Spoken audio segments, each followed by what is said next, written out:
everyone, and welcome to Hulu's official Paradise Companion podcast. I am your host, Ryan Michelle Bethay. I am a podcast host. Yes, I am an actor, and I am in season 2. For her on season 2, everybody. I'm very excited. Right? I'm very excited about Who that. You married and to? I'm literally married into this crazy Paradise family because I am married to Sterling Kelby Brown, which I'm very proud to be your wife. Yay, so, Ryan welcome. Michelle. All right.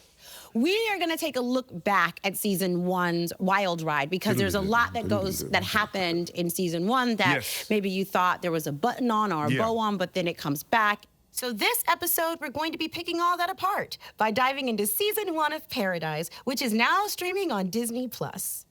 And who better to tee everything up for us than Dan the Man, our showrunner, Dan Fogelman. My man. So here we are. What's up? Guys. What's up, Dan? How you doing, buddy? I'm good. Good to see you. Okay, so who wants to jump into the look back everything that happened of everything that happened, and who wants to start us off with like season 1? So we kind of like want to get everybody up to speed and get us all here on the same page. So the first question I have is like, I am very like worried about an apocalypse. Did this come to be because you are as worried about an apocalypse as me, and your inability to survive said apocalypse? Like, how do we get here? You know, it's funny. Of all my many neuroses and concerns, apocalypse is not really one of them. So that's not really where I start. Like, I'm one of those people who thinks they could win Survivor. Really? Do tell. Like, I'm very. That. I wouldn't do it because I wouldn't want to be like taking my clothes off in front of America and whatnot. But like, I feel very confident I'd win Survivor. Do you really? Get out. Yeah. Okay. I feel I'd beat Sterling in basketball and I'd win Survivor. And he doesn't. He said laughing. That just because I hurt my leg. You can beat me now. So you think you could win Survivor? You think you could survive an apocalypse? No, but I think for me, you know, I had this idea for the show like 10 years ago. Really? Predating This Is Us. Yeah, I had a meeting. I've told the story before, but I had a meeting with like a very successful man of business. And as I was in the room with him, I started wondering to myself as he was talking, like I was like, how many people does this person have serving him? And he just made a mark on me, not necessarily good, bad, or other. I just was like, it was striking to me at the time. And I was driving home from that meeting. It might have been like 15 years ago. And I was driving through Culver City and a crane dropped something really big and it made a loud boom. And it was one of those moments where you're like, whoa, is something really happening right now? And I was like, I wonder what happens to this guy in that moment. Like, with all the people that he has under his employ and all the resources he has, like at the end of the day, don't all those people go running for their own people? And I started thinking about a Secret Service agent and a president, like the man of utmost power in a position of utmost power, and the guy whose job is literally to take a bullet for that guy, and what happens when the shit really hits the fan. And that was like the kernel of the idea I started having all the way back then. So it was less about like my fears of an apocalypse, and it was more about how far would you go to protect your own? What happens to people in power when those people they have working with them and for them might turn to their own? And how would those people start planning for something if they had the resources and the time to plan for it long in advance? Have you guys heard, like, since the show came out in season 1, all these stories about underground bunkers? Totally. Like things that like I didn't know was a thing before, and then you're like slowly but surely it's like, oh, this shit is happening. Yeah. For real. Have you seen it? I mean, did they influence, or did you stay on the kernel of the idea, and then this just happens to be in the zeitgeist? I stayed on the kernel of the idea. I mean, and one day I just sat down and wrote it. And really? I think, I just wrote it. And I think I was, as I've talked about, I was unwittingly writing it, picturing Sterling in my mind's eye for Xavier. We had never spoken about it. And I gave it to a few people, and people were responding to it. I had not given it to Sterling yet. And I sat down with a couple of my writers who are on the show to this day, John Hoberg and Scott Weinger. And I said, let's bat this around where this goes, because I don't want to, if I give it to people, people are going to want to make it. But I don't think I know what it's about quite yet. And I think at that point, we did a lot of research. We started doing a lot of sociological studies on the billionaire class and environmental climate change and environmental catastrophe.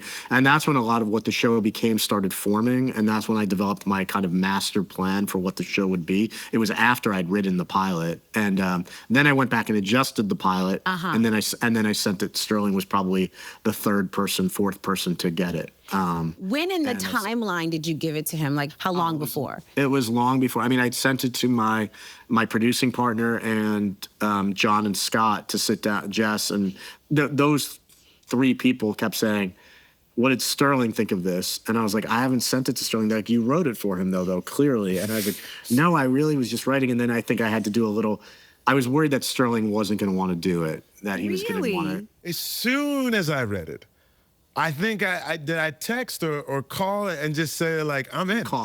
I called him. I was like, I'm in, right? And he said, he thought I said amen or amen. I was like, why would I say amen? And he said he wasn't 100% sure. That's what happened. And so, yeah, and then we had a moment of clarity and we moved on from there. The exact story is that, but I'd sent it to Sterling like on a Tuesday, and and this was like, it's kind of opening yourself up. You're sending it to one of your guys, and you're like, I don't want to put Sterling in a tough spot where he has to say no to something with me. And so all those things were like nerve-wracking, and I sent it to Sterling, and he called me, you were sick, Sterling, you were under the weather, and you called me. I remember things. And Sterling called me, and I saw it was Sterling calling. And I remember, like, I never get nervous anymore, but I was like, oh, I'm nervous because I really do want him to do this now, and I might not make it if it's not. And he was like, Dan, this is really good. Where does it go? Because obviously that would be the question anybody has after reading the pilot. And I started pitching him, season 1 is this, season 2 is this. It's 8 to 10 episodes. Like, I told him, and at a certain point in saying that, he said, amen, I thought he had said. And I was like, oh, Sterling's developing this, like, affectation now that, like, he says amen, like you're in church. And so I just kept going, and I was like, no, well, in season 2, this will happen. And then he said, no, Dan, I'm in. And that was it. And that was our handshake. And I think the series was sold and set up and on, like, within 24 hours after that. I said to you, I said, could we shoot it in Los Angeles? Yes. Right? And you're like, yes, I think that. I was like, dude, if we can make all of that happen, I can't wait to get in the sandbox. And then 20th/Hulu agreed to shoot it here. And it's awesome, too, because honestly, over the past several years, a lot of production has left Los Angeles. So I'm very happy to be one of the things that's still here. So we got to talk about, because again, secret keeping over here, you guys. I mean, and you keep it to the very end. The timing of it is. So first of all, that's when the first question I had is. How do you know, how did you catch the reveal at the end of episode 1, season 1? What do you remember? Was it something with the sun, or what was it? I can't remember. You look over at the bus station sign, and the thing says that, like, the sun, there's been a maintenance problem. Yes. Okay. And then but then it was like, okay, so it was, you know, I still didn't quite understand. I knew at that moment that we were not where we thought we were, but it wasn't until, but how did you keep such a big secret like that under? You didn't. When you, even looking back at season 1 on the publicity, it's you know it's very much giving, you know, Sterling's very much giving his Sterling, you know, that thing that he, you know, you talked about, you know, he does that thing, you know, where it's like, y'all know that thing. I don't know what you're talking about. It's like, I'm serious, I'm gonna shoot you. I think that the hook was as important as the show, and if you give it away, you rob the audience of something. Take it from there, Dan. Okay. I like that, though. That's a good lead-in. No, it's good. I mean, I think part of it was a really good job by the powers that be at our company, that they sold it as like a political thriller with a secret, but they didn't sell it as an apocalyptic thing or try and give the secret away too quickly. Yeah.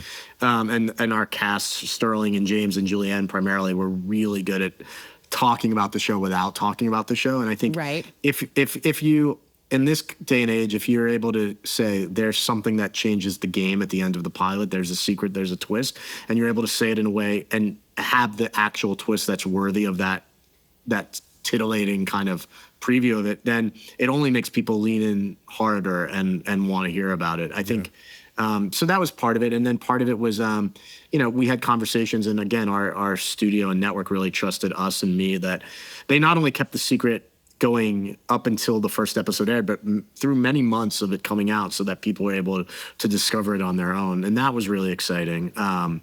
to just watch people in real time catch on. And I think I was very conscious when we shot this first episode way back when. I screen a lot because I want to test. The only way to really know how these twists are going to work is watching people watch it. And then I grill people after, and I say, what was your experience? Like Sterling was just asking you, like, when did you lock in on the secret?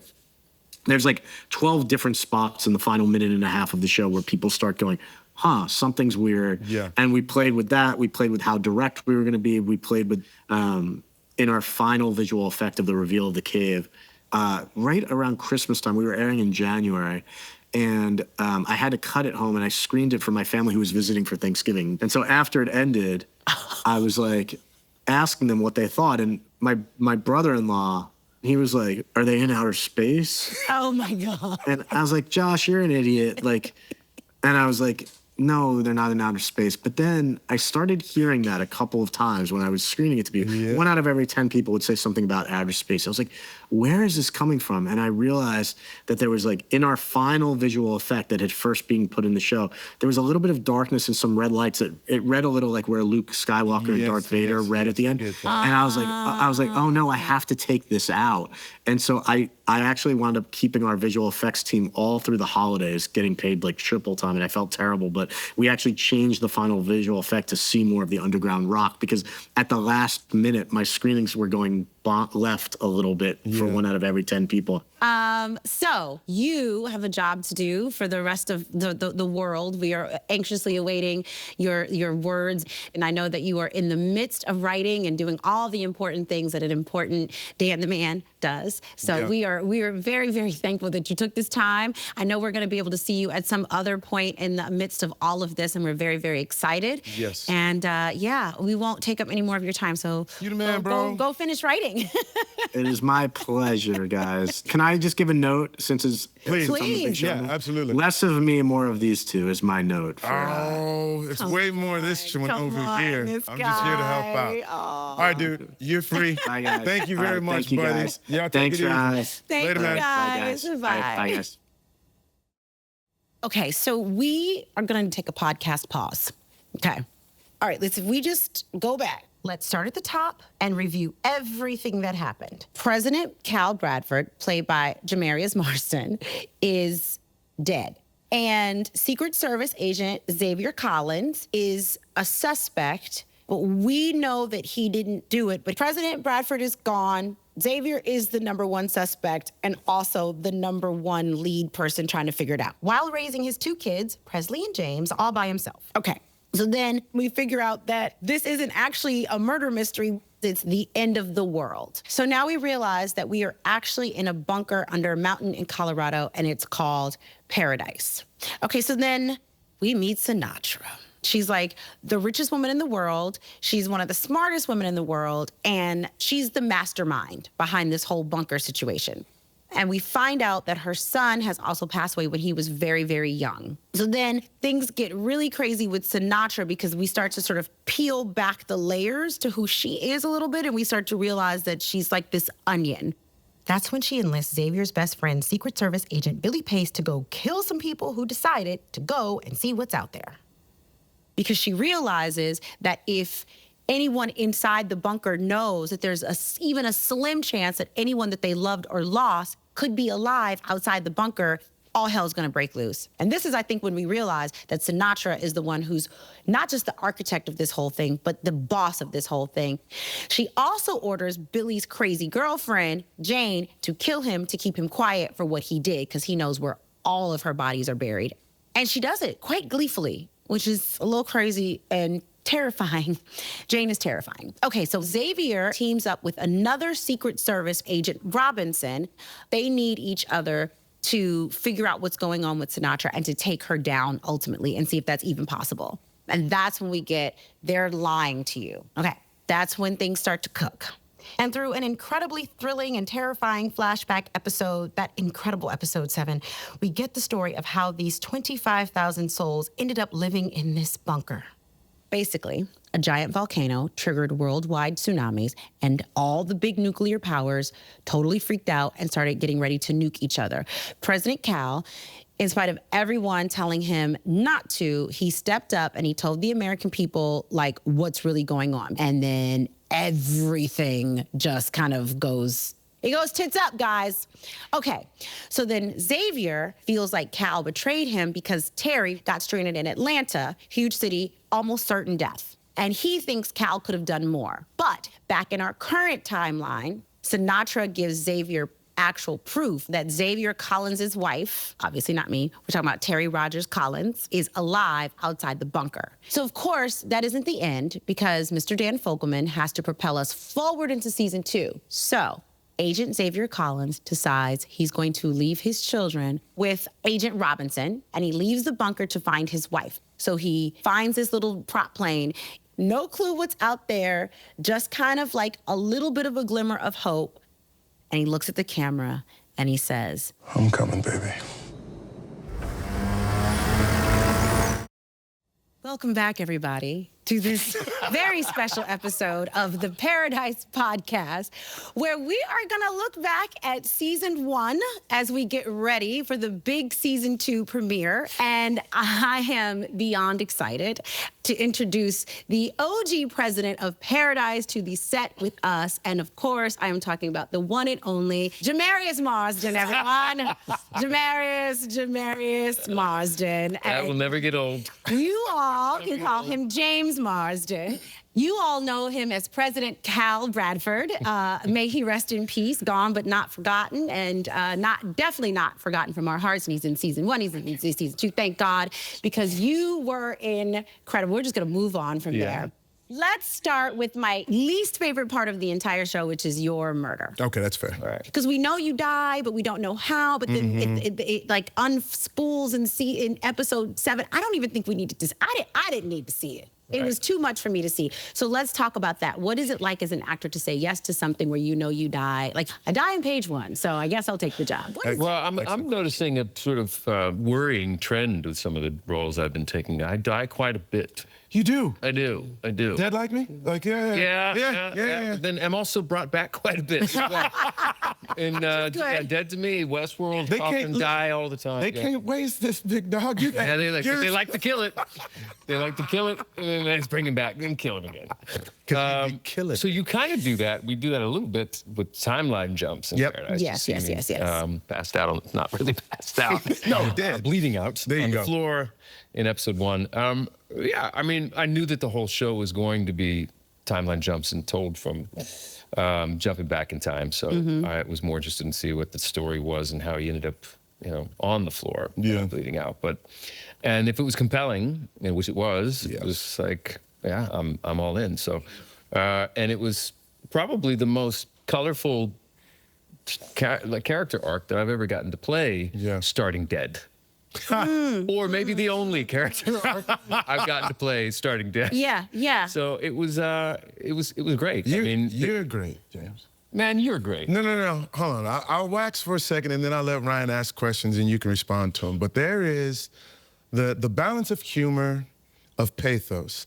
And I think a lot of the colors that are actually you, and I mean that in the most sincere way. You're a good man. Oh, man. And I think a lot of people, and I think this happens with the extremely attractive, because you are extremely attractive. People like to sell the extremely attractive short, as if that's all they have to offer, right? But Marsden has everything. He has humor, he can act his ass off, and if you need somebody to communicate goodness on screen, it's right there. It's everything that you could hope for in a president, right? And it's not anything on the nose about it. You are picture perfect, brother. I told this dude in episode 7, what I say to you, Jamaris, I walked up to you and I said, are you ready for number 2? And what did I mean by that? You meant an Emmy nomination. I meant the Emmy nomination. Hey, did I call that shit? I was like, this is a very bold move. That's my dude. Ground that he's familiar with. That's my dude. Not He's that very I'm familiar familiar. with. I'm gonna let y'all did call it, and I thought, you know what I did since that day? What'd you do? I stressed about how I was going to tell you that you were wrong. I did.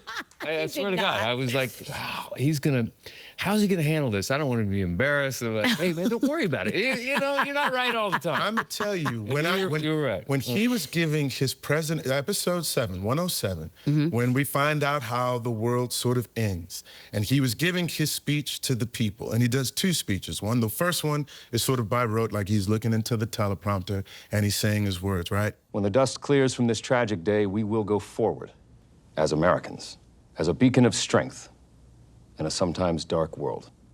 The second one is like, you know what? Yes. I can't bullshit the people. Yes. Wait. Give me a sec. Like, they deserve a chance to decide how they want to spend their last moments. James comes in, he has huge passages of dialogue that he knows ice cold every single time. That first scene we met. Yes, bro. First the interview scene. It's me just sort of like not, you trying to like pull Xavier to get to say something. I'm like, no, I'm just I was like, this is if it, I think that was maybe day 3 or 4 or something. Yeah. Maybe day 2 for me. And it was nice because it was like, there's some really, really great stuff.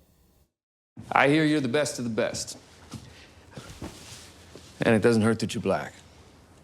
So I'm here because I'm black. You're here because you're good. And the other guy was boring and old. It just doesn't hurt that you're black.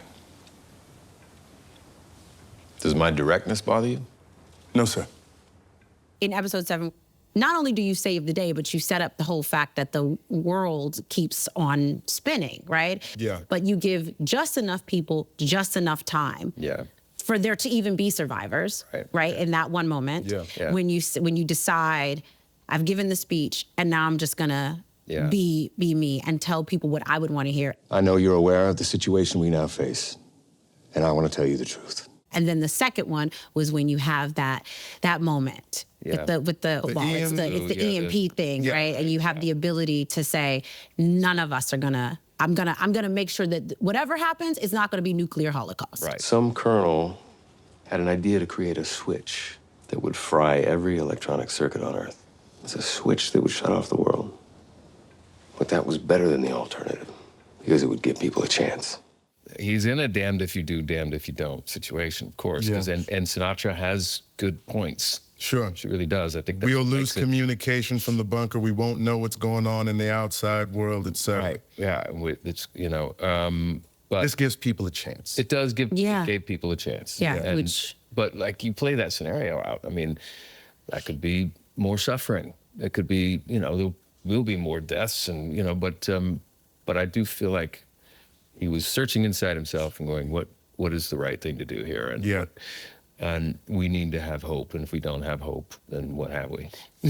Speaking of Sinatra, I'm glad you mentioned her. Thank you. That gives me a really good segue to talk about the murder, because season 1 ultimately is the murder mystery, right? It's a whodunit. Sure. And we can introduce some of these other characters who are so central to this whodunit. Is it Billy? Is it Jane? At the end, we realize that Jane's our friendly neighborhood psychopath. We love Jane and Sinatra. So at the end, as season 1 is unfolding, right? We get to know these other characters, which is, you, and what is your relationship like for you with Sinatra, given the dynamics of power? They go back, many, many, many years working for his father, and they had a good relationship. And I think there's still something there, but when it becomes the sort of the power dynamics start to shift, and once we're in the bunker, the president is not really. It's a paper presidency. Yeah. Like the president of who? President of what? At least 20,000 people or what have you? Like that scene, I can't remember what episode it was. I want to say 105, but shows you guys on the porch. Yeah. Let me see. And you are having your conversation. She's like, I want to see what it looks like when you have balls. And you're like, hey, man, you can't tell me what to do. I'm the president. And you know what I'm saying? And she's like, what you gonna do, man? What you gonna do? Whereas, up until we're in Air Force One going to the place, and she's like, she does not want you to detonate the EMP or whatnot. And you're like, hey, I'm the motherfucking president. You know what I'm saying? I'm gonna do what I want to. This is the power that I do have. That is the power. And then to find out once he gets into the bunker, he can't even get into I can't even get into my own iPad. No, I mean, because there had to have been a moment for Cal when he realized, and maybe there was maybe you can tell us, was there a relief when he realized, oh, I'm really not the president anymore. Yeah. Like, I'm really not in charge. I mean, we don't really see that moment happen, but there had to have been a moment, you know, where is it when the plane lands, you get in the bunker and you're like, my work here is done, you know? No, I think you see where we come from, and he's haunted by that as they go into the bunker, and that has an effect on him for sure. But you know, the laws of cause and effect have been turned upside down, and he's, you know, everything's starting from scratch here, and the billionaires are the ones with more power, and he's sort of the face of leadership for the people there, and it's almost like he went from the president to the mayor. Yeah.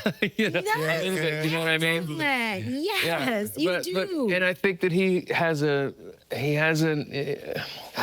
tendency and a habit to maybe block some things out of his mind and sleepwalk a little bit. And there were actually scenes too that we didn't end up shooting, but smoking, like he just was a wreck. Yeah. And I think we pulled that back a little bit here and there, but there's an awakening I feel like he has, and maybe I think obviously him getting the recordings about the people up top. That's huge. Yeah.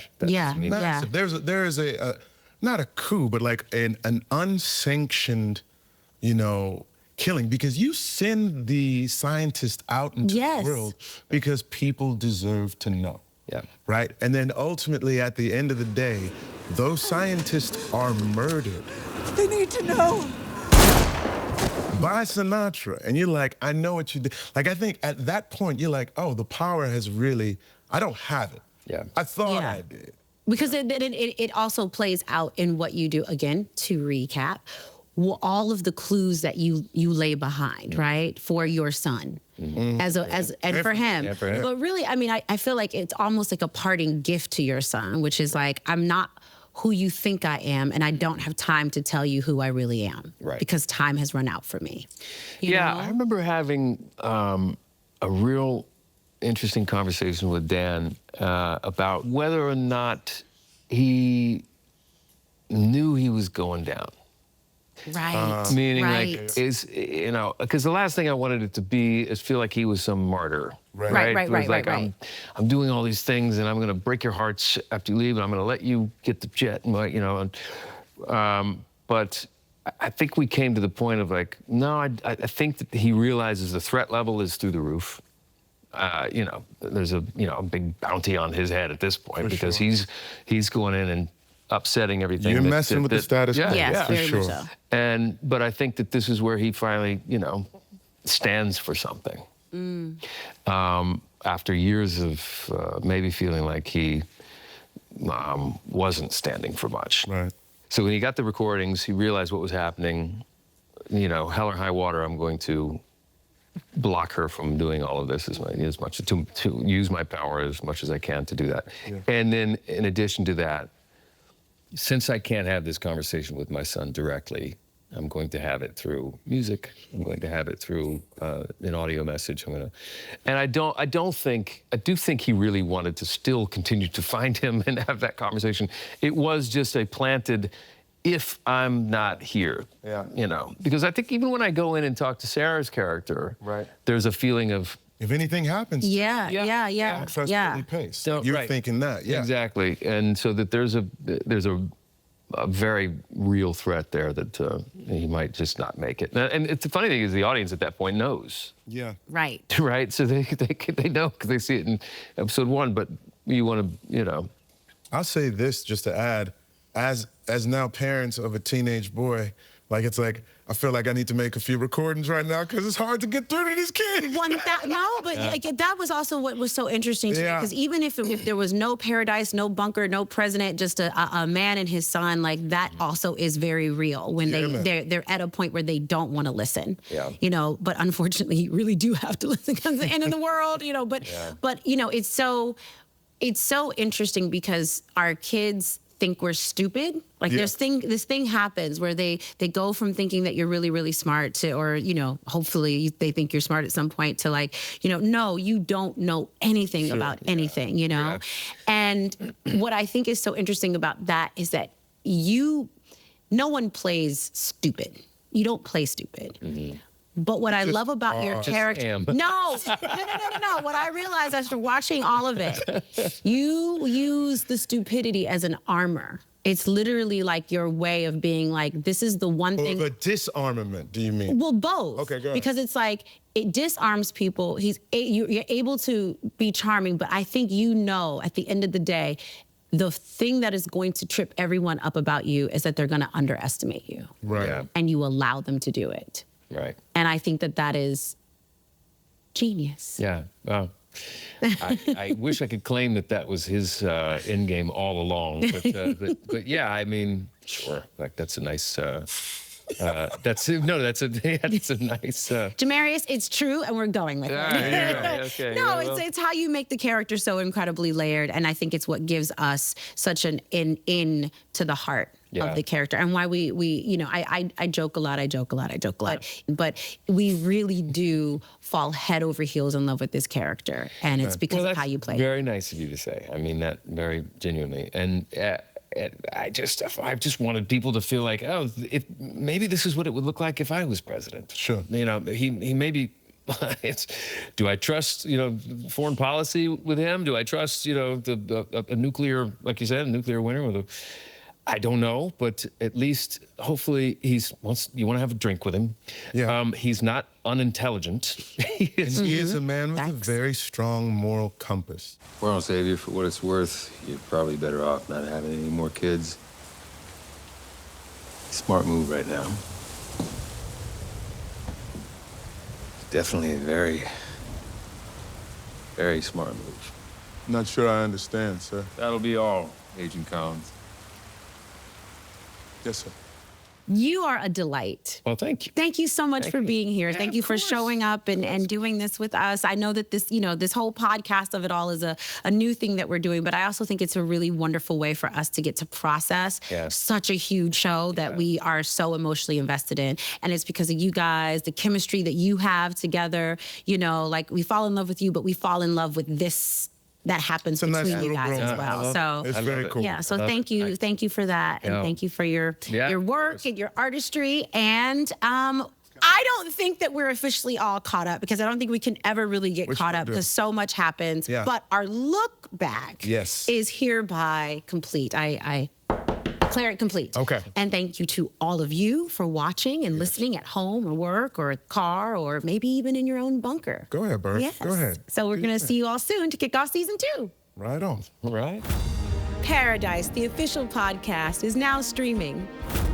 And stream Paradise Season 2 on February 23rd on Disney+.